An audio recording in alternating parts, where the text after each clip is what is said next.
Tip wasn't enough. Alien delivery girl demanded payment in another way. The late-night delivery. The rain hammered against the floor-to-ceiling windows of Marcus Chen's downtown apartment at 2:47 a.m. He'd been working on architectural renderings for 16 hours straight, surviving on coffee and determination. His stomach finally staged a revolt, demanding actual food. Marcus scrolled through delivery apps, most showing closed or unavailable. Then he spotted something new: Cosmic Courier, intergalactic delivery, 24/7, anywhere in the Sol system. The menu featured dishes from 12 different planets. Intrigued and desperate, he ordered Valtorian comfort noodles and Terran-style dumplings. 30 minutes later, his doorbell chimed with an unusual melodic tone. Marcus opened the door and froze.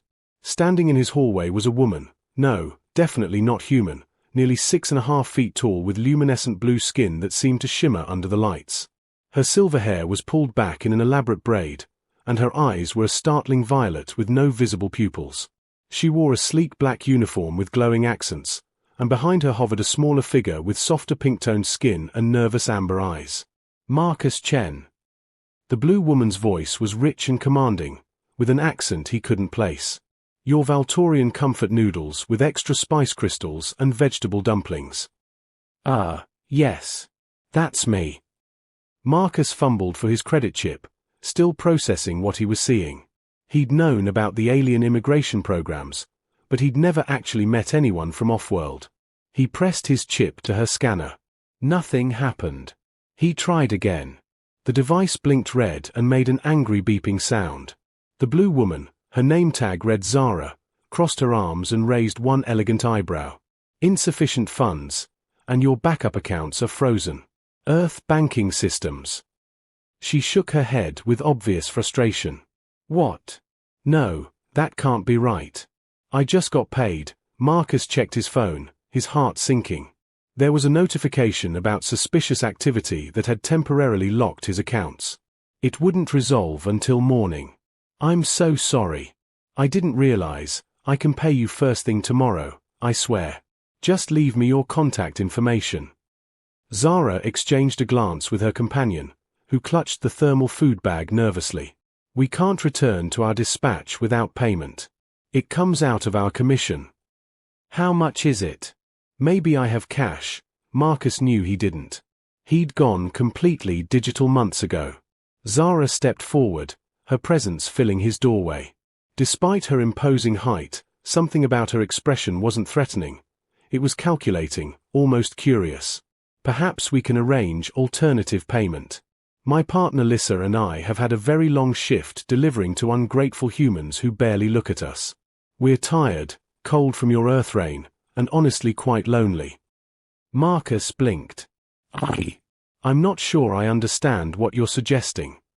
A small smile played at the corners of Zara's lips. May we come inside? I promise we're not here to harm you. We just need something more valuable than Earth credits, something that actually matters. The unusual currency. Marcus hesitated only a moment before stepping aside. Something in Zara's eyes told him this wasn't dangerous, just unusual. The two alien women entered his apartment, and Lissa carefully set the thermal bag on his kitchen counter.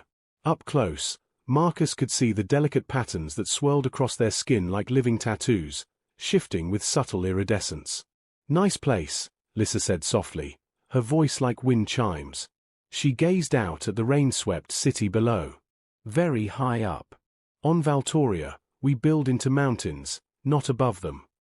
Thank you. Marcus felt awkward, unsure of the protocol for hosting alien delivery workers you couldn't pay. So, what kind of alternative payment did you have in mind? I have some equipment, electronics, maybe.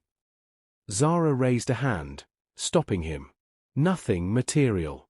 Valtorians process emotions differently than humans. We can sense them, and when freely given, we can absorb certain energies that sustain us: joy, contentment, connection. Think of it like emotional photosynthesis. Marcus frowned, trying to understand. You're saying you feed on feelings?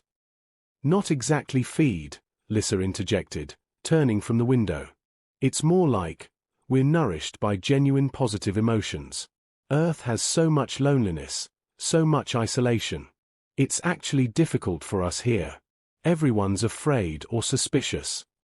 Zara moved closer to Marcus, and he found himself rooted in place, not from fear but from curiosity. You've been alone a long time, haven't you? I can sense it on you like a heavy coat you can't take off. Marcus felt his throat tighten. He hadn't realized it showed. I work a lot. Don't really have time for connection, Zara finished. Neither do we. We deliver food to hundreds of humans who take their bags without meeting our eyes, who close doors in our faces, who treat us like machines. She held out her hand, palm up. So here's my proposal, let us stay for 1 hour. Share genuine company with us, conversation, warmth, simple human connection. The emotional energy we receive from real companionship is worth far more than 12 Earth credits. Marcus stared at her outstretched hand. It seemed too simple, almost like a trick. That's it. Just talk. Lissa nodded, a hopeful smile brightening her features. We're not asking for anything inappropriate. Just kindness. Maybe some of that tea I can smell in your kitchen? And to feel like people instead of delivery drones for 60 minutes. Marcus felt something crack open in his chest, a loneliness he'd been ignoring for months. When was the last time someone had actually wanted his company, not just his work or his money? He reached out and took Zara's hand. The moment their skin touched, warmth flooded through him, not heat, but the feeling of being wrapped in summer sunlight.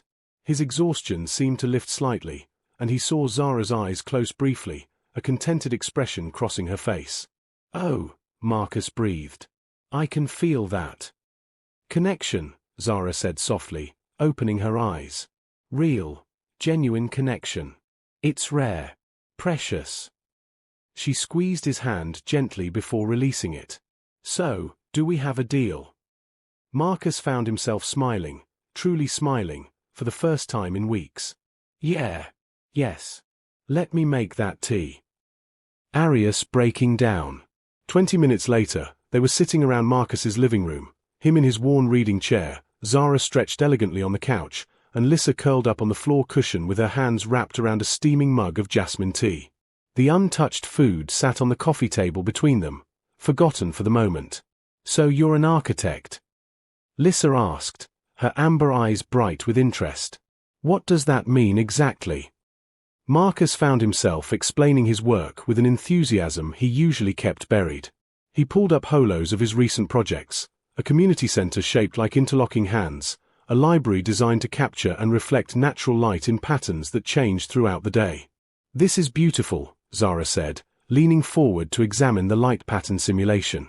On Valtoria, we have buildings that sing when wind passes through them. Your work has that same philosophy, creating spaces that respond to their environment. Really? Musical architecture? Marcus felt his creative mind igniting with questions. How does that work? What materials? He stopped himself, laughing self-consciously. Sorry, I get carried away with design talk. It's pretty boring for most people. It's not boring, Lissa said firmly. It's passion. We can feel it radiating from you when you talk about your work. It's lovely, like standing near a warm fire. Marcus felt his cheeks heat. He wasn't used to this kind of direct emotional honesty. What about you two? Is delivery work what you wanted to do, or? Zara's expression shifted, becoming more guarded. It's what was available. Visa restrictions for off-worlders are strict. Most professional certifications don't transfer. I was a stellar navigator back home, managed routes through particle storms and gravity wells. Here, I navigate traffic and elevator systems. The bitterness in her voice was subtle but unmistakable. That must be incredibly frustrating, Marcus said. Taking someone with your skills and reducing them to, he gestured at the thermal bag. Exactly. Zara met his eyes, and something passed between them, recognition, understanding. But Earth isn't home. We're just visitors who overstayed temporary work permits because there's nothing to go back to. Lissa set down her tea with trembling hands. There was a war. Our colony was, it's gone now. Everyone we knew. Her voice cracked, and the swirling patterns on her skin flickered like dying stars. Without thinking, Marcus moved from his chair to sit beside her on the floor. I'm so sorry, Lissa. I can't imagine. That's why connection matters so much to us, she whispered. We lost everything. Everyone. And here on Earth, we're invisible. Useful only for what we can deliver. Marcus reached out slowly, giving her time to refuse, and placed his hand over hers. Again, that warmth flowed between them, but this time it carried something else, shared loneliness, mutual recognition of loss. He'd lost his parents 2 years ago, thrown himself into work to avoid the grief. I lost people too, he said quietly. It's not the same as a whole world, but I understand feeling alone in a crowded place. Lissa turned her hand over, threading her fingers through his. The patterns on her skin began to glow softly, pulsing in rhythm with her heartbeat. Thank you for seeing us. Really seeing us. Zara had been watching them, her expression unreadable. Now she unfolded herself from the couch and joined them on the floor, creating a small circle. Your loneliness isn't just grief, is it, Marcus? You chose isolation. He wanted to deny it, but something about these two women made honesty feel necessary. After my parents died, people treated me like I was broken. They were careful around me, like I might shatter. Eventually, it was easier to just work alone. Create alone. Be alone. Until you can't remember how to be any other way, Zara finished. She placed her hand on his shoulder, and that golden warmth spread through his chest. We understand that too. After the war, after losing our home, Lissa and I only had each other. We stopped trying to connect with anyone else. Safer that way. Lonelier though, Lissa added. Marcus looked between them, these two extraordinary beings who'd crash-landed in his carefully constructed solitude. Is this actually working? The emotional energy thing. Zara smiled, a real smile that transformed her entire face. Can't you feel it? You're less tired than you were 30 minutes ago. Your shoulders have dropped at least 2 inches. And we. She glanced at Lissa, who nodded. We feel almost warm for the first time in months. It's mutual then, Marcus realized. The connection goes both ways. All real connection does, Zara said softly. Connection beyond words. The rain had softened to a gentle patter against the windows as the three of them remained in their circle on the floor. An hour had passed, then 2, and none of them seemed willing to break the spell that had settled over the room.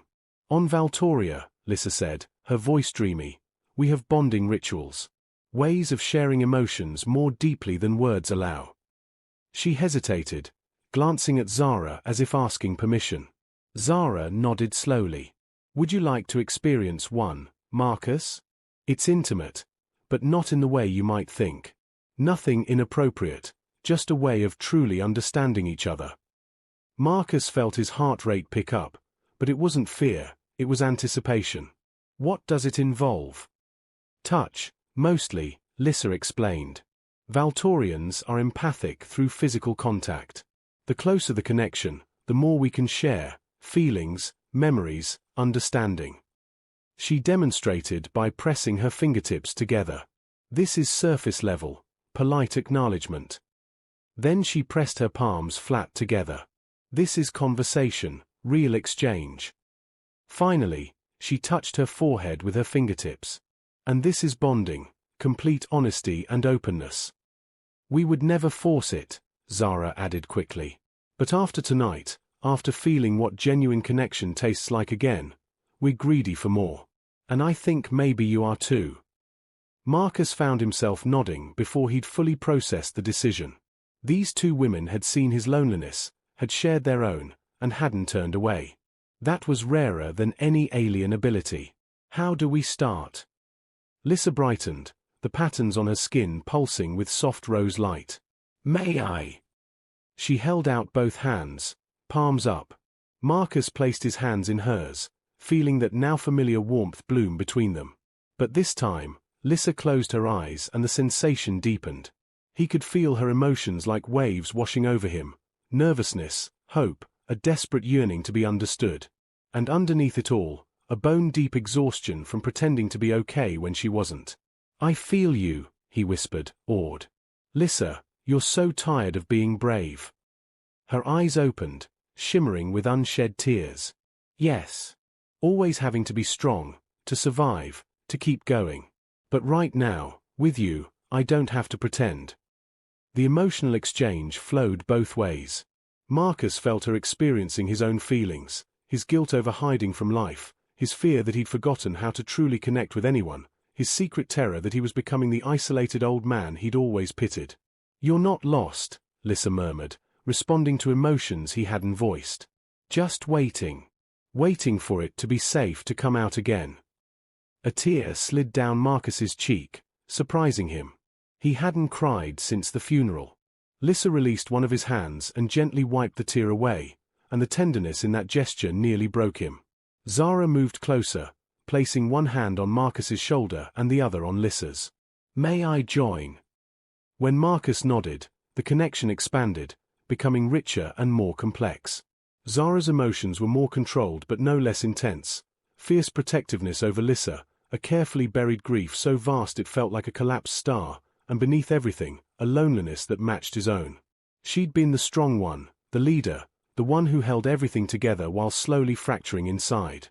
"You don't have to carry everything alone," Marcus found himself saying, meeting her violet eyes.